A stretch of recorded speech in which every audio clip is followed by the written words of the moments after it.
Cuando hablamos de los clásicos de Disney, lo más seguro es que nos venga a la cabeza películas como Cenicienta, Tarzán o Storyboy.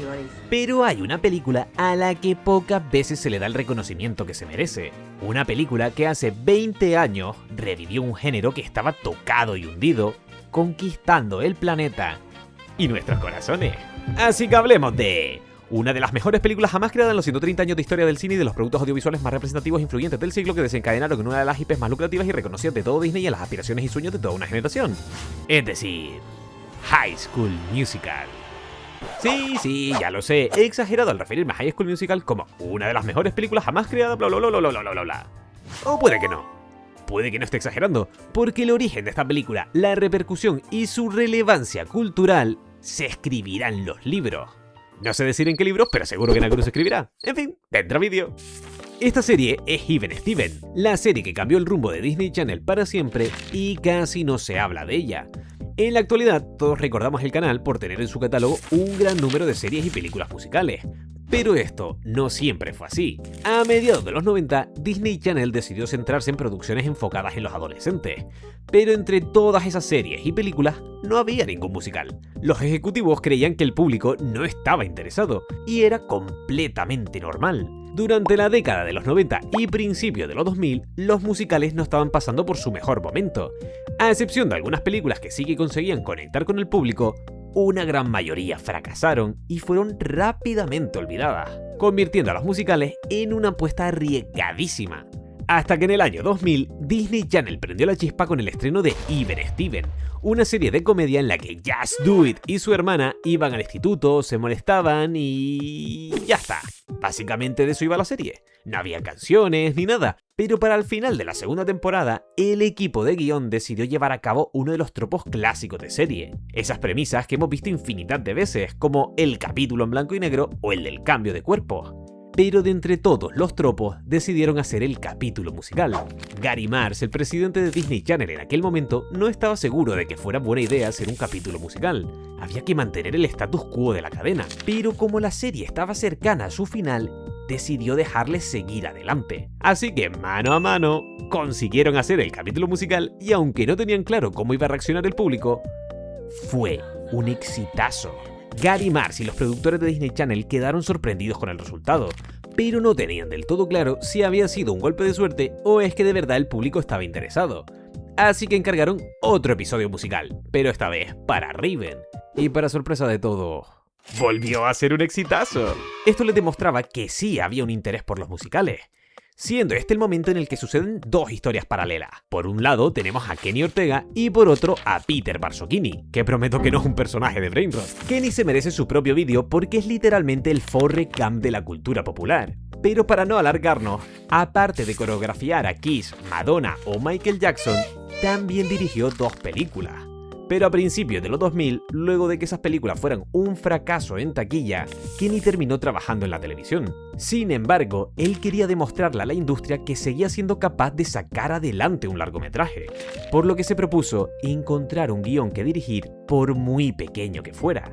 Es ahí cuando entra en juego Peter Barsocchini, un procrista, productor, escritor y guionista, que en el 2004 escribió una historia sobre un deportista y una cerebrito obligados a enfrentarse a las etiquetas cuando descubren que comparten una misma pasión: la música. Esa conexión es lo que les impulsa a apuntarse al musical del instituto. Y curiosamente, en un inicio el guión no era un musical. Aquí todavía podías comer tranquilo sin que nadie pisara tu comida. Después de meses leyendo guiones sin éxito, llegó a las manos de Kenny una copia del libreto de Peter. Y cuando lo leyó, sintió una conexión inmediata. Durante su época de estudiante, debido a las etiquetas, se vio obligado a elegir entre sus dos pasiones: el deporte y el baile. Leer un guión en el que se trataba este tema le dejó el corazón blandito. Así que Kenny llamó a Barsocchini y le dijo: esto es exactamente lo que estaba buscando. Por lo que ambos comenzaron a mover el proyecto. Y al presentarle el guión a Disney, les encantó. La definieron como una versión moderna y juvenil de Romeo y Julieta. Pero Gary Marsh sentó a Kenny Ortega y le hizo una pregunta: si pudieras hacer lo que quisieras con la película, ¿qué harías? La respuesta de Kenny fue rápida y directa: convertirla en un musical. Sabiendo el éxito que habían tenido los capítulos musicales, Gary Marks dio luz verde a la película para televisión que terminaría siendo High School Musical. Y sin duda, fue el comienzo de algo nuevo. Estrenada el 20 de enero de 2006, se convirtió en un éxito rotundo para Disney. Aunque recibió críticas mixtas por parte de la prensa, el público la adoró. Rompió récord de audiencia, catapultó la carrera de sus actores, vendieron millones de álbumes y DVDs, hicieron una gira por todo el mundo e incluso se llevaron premios.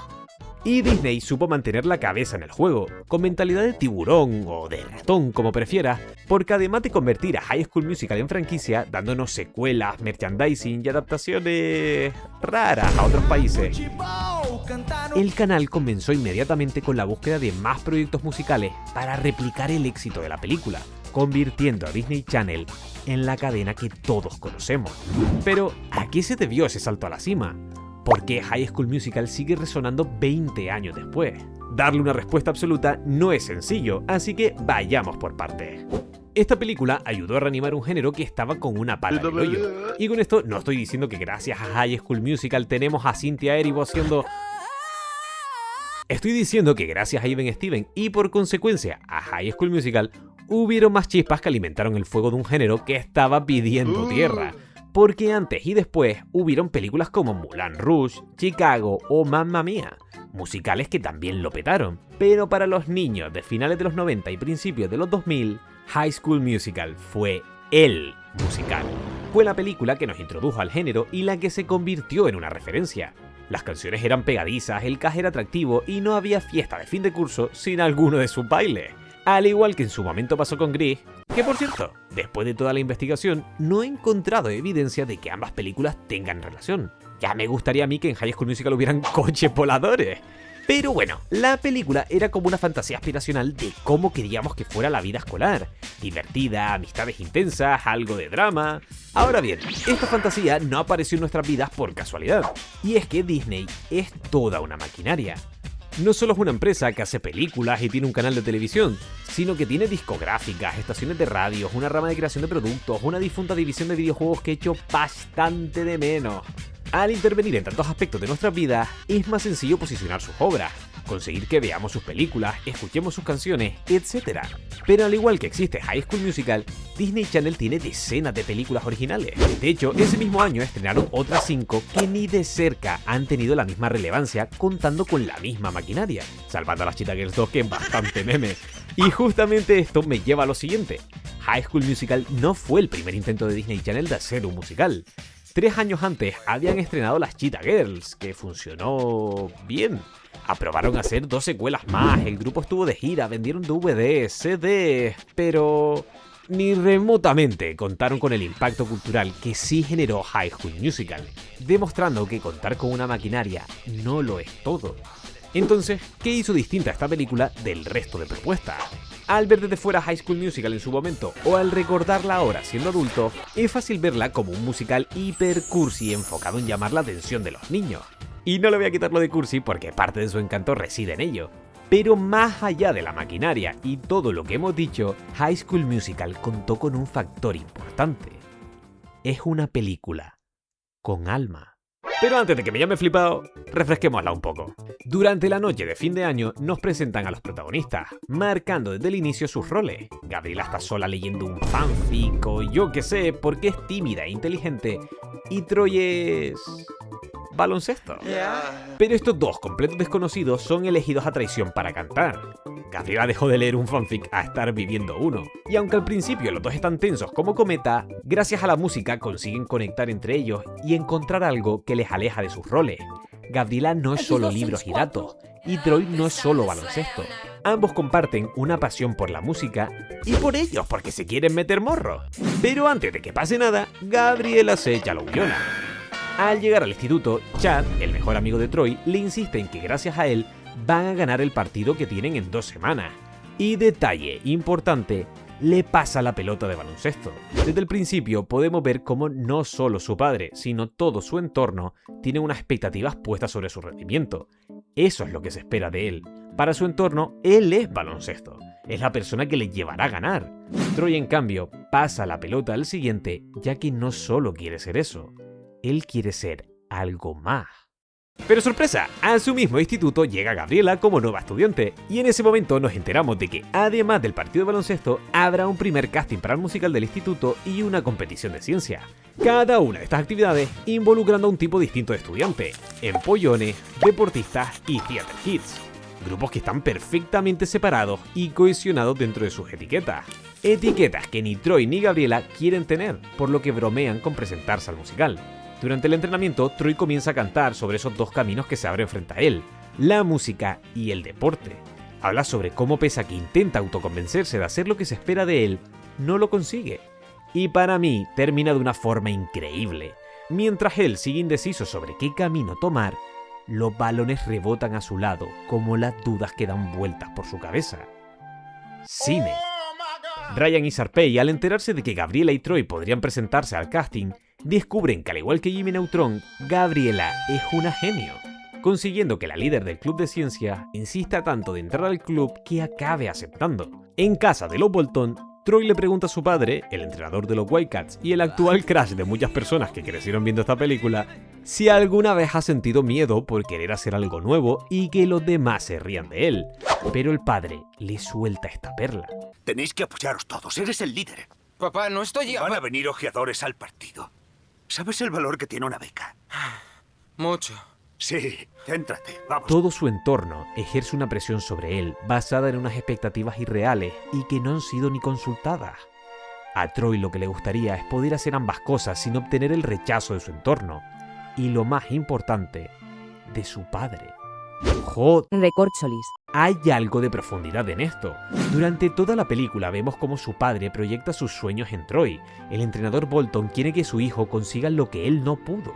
Por eso le causa tanto rechazo que se desvíe del camino y lo entrena de manera casi militar. Y Troy no quiere decepcionarlo.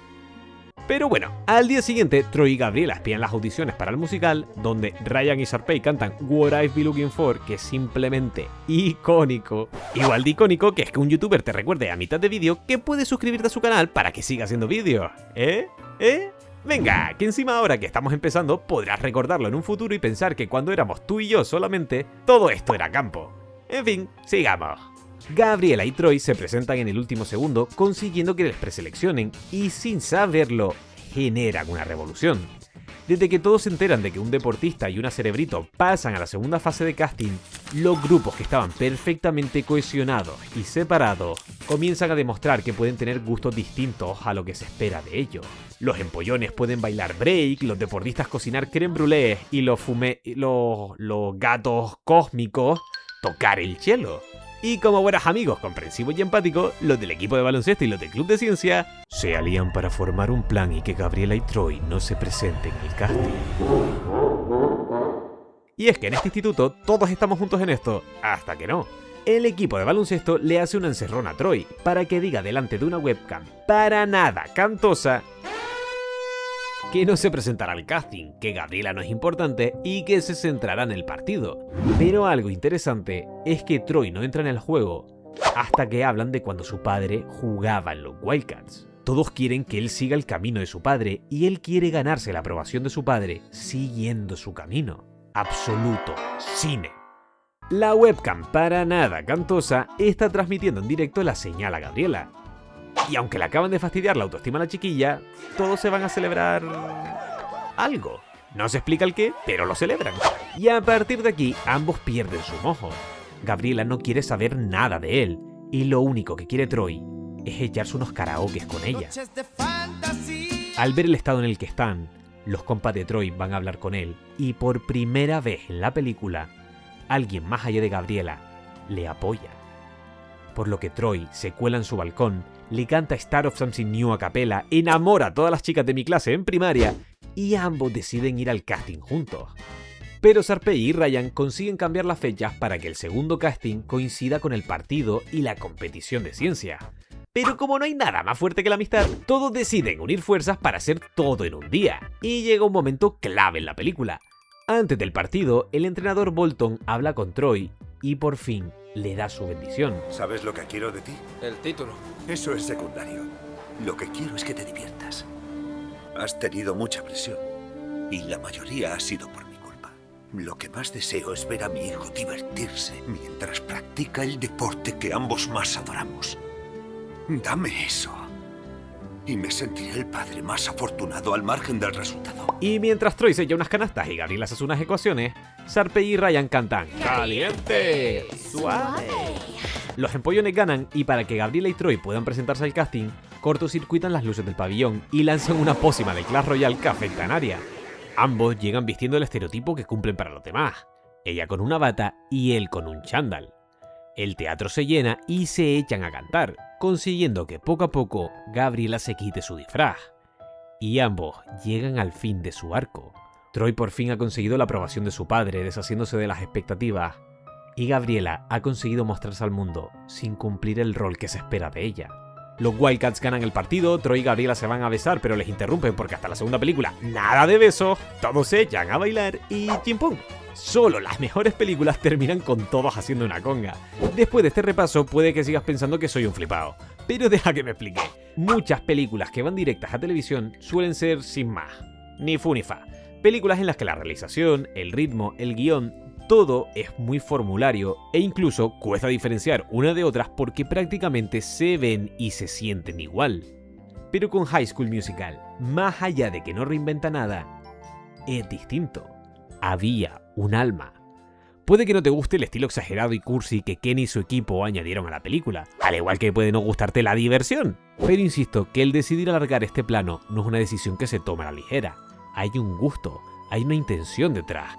El que Troy le pase el balón, que Gabriela se quite la bata, y pongo solo estos ejemplos porque no quiero quedar como pedante varón cinéfilo. Pero la película está llena de detalles así que demuestran que no solo querían hacer un producto, cobrar un cheque e irse a sus casas. Ellos querían hacer más. Kenny pudo contar parte de su vida, un conflicto que resonaba con él porque lo vivió de primera mano. Y gracias a eso consiguió dirigir una película de éxito que lo posicionó de nuevo en la industria, liberándose de las espinitas que fueron sus dos anteriores fracasos en taquilla. High School Musical se convirtió en un fenómeno mundial que moldeó generaciones enteras y definió el rumbo de todo Disney Channel, consiguiendo estar vigente a día de hoy. A cada tanto vemos que los actores se reúnen, se generan memes, Marta sigue bailando pop and lock and jam and break. ¿Eso no es ilegal? Las personas que crecieron con ella se las ponen a sus hijos, a sus parejas y se escuchan las canciones en las bodas. High School Musical dejó de ser una película para formar parte del imaginario colectivo. Y todo esto se debió a un conjunto de cosas. Había una escasez de musicales, las canciones eran fuego y la maquinaria de Disney no iba a dejar que te fueras del supermercado sin un pijama, DVD o CD de High School Musical. Pero en gran parte esa relevancia que tiene es gracias a su alma. No es una película más y ya. El equipo dio todo de sí para que un mensaje tan sencillo conquistara el mundo con sus canciones. Y sí, todos sabemos que muchas de estas películas tienen el mismo mensaje. Sé tú mismo, sigue tus sueños. Pero es interesante el camino que sigue High School Musical para llegar a esa misma conclusión. Durante toda la película tratan a Troy como si lo único que pudiera hacer es jugar al baloncesto. Y todos tienen puestas unas expectativas en él, aunque él quiera hacer otras cosas. Todos en mayor o menor medida hemos vivido algo así, ya sea por parte de nuestros padres, amigos, parejas o incluso en el trabajo. Todos hemos sentido que la gente tiene unas expectativas de nosotros que no se corresponden a la realidad. Mis padres querían que fuera pediatra y aquí estoy, hablando de High School Musical.